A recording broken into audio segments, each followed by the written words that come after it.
কবিতা প্রতিযোগিতা, রচনা প্রতিযোগিতা, কুইজ প্রতিযোগিতা সহ নানান প্রতিযোগিতায় শিক্ষার্থীদেরকে অংশগ্রহণ করিয়ে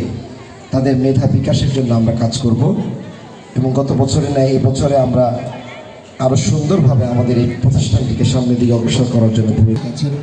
রিসালা একাডেমি পরিচালনা পরিষদ সদস্য আমাদের প্রিয় ভাই জনাব সাইফুল ইসলাম, উপস্থিত আছেন আমাদের আরেকজন সদস্য জনাব আল আমিন আকাশ, আমাদের মাঝে উপস্থিত আছেন জনাব ইবাদত হোসেন, বাম পাশ থেকে আমাদের মাঝে উপস্থিত আছেন আমাদের একজন সম্মানিত সদস্য জনাব বিএন হাবুল্লাহ, আমাদের মাঝে উপস্থিত আছেন। আজকে আমাদের এই ক্রীড়া প্রতিযোগিতাকে যেহেতু সময় সংক্ষিপ্ত আছে, আমি এই পর্যায়ে প্রধান অতিথির বক্তব্য রাখার জন্য দ্রুত জানাচ্ছি আজকের আমাদের সম্মানিত প্রধান অতিথি রিসালা একাডেমির সম্মানিত রিসালা একাডেমি কর্তৃক আয়োজিত আজকের এই বার্ষিক ক্রীড়া প্রতিযোগিতা অনুষ্ঠানের উদ্বোধনী অনুষ্ঠানের সম্মানিত সভাপতি, সুধী মণ্ডলী, অভিভাবক অভিভাবিকাবৃন্দ,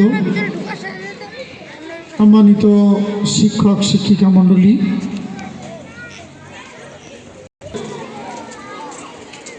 তারা আসলে প্রকৃত মানুষ হতে পেরেছে সেই হিসাবটা যদি আমরা করি বরঞ্চ ক্ষতির কারণ হয়ে দাঁড়ায়। কারণ হলো ওই দুশ্চরিত্রবান ব্যক্তি যিনি বড় পদে আসীন আছেন, তার কলমের খোঁচায় সে কোটি কোটি টাকা লুপাট করে দেয় মুহূর্তের মধ্যে। সে দেশপ্রেমিক নাগরিক হতে পারে না, দেশের সম্পদকে সে নষ্ট করে, মানুষের উপরে অন্যায় করে, জুলুম করে। আপনারা এমন একটি প্রতিষ্ঠানে আপনাদের সন্তানকে এখানে ভর্তি করেছেন চরিত্র গঠনের জন্য, দিনই শিক্ষা পাশাপাশি আধুনিক জ্ঞান বিজ্ঞানে নিজেদেরকে শানিত করার জন্য যে ধরনের এনভায়রনমেন্ট প্রয়োজন,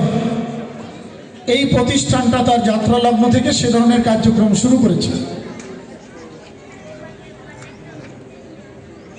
মানুষ মরে যাওয়ার পরে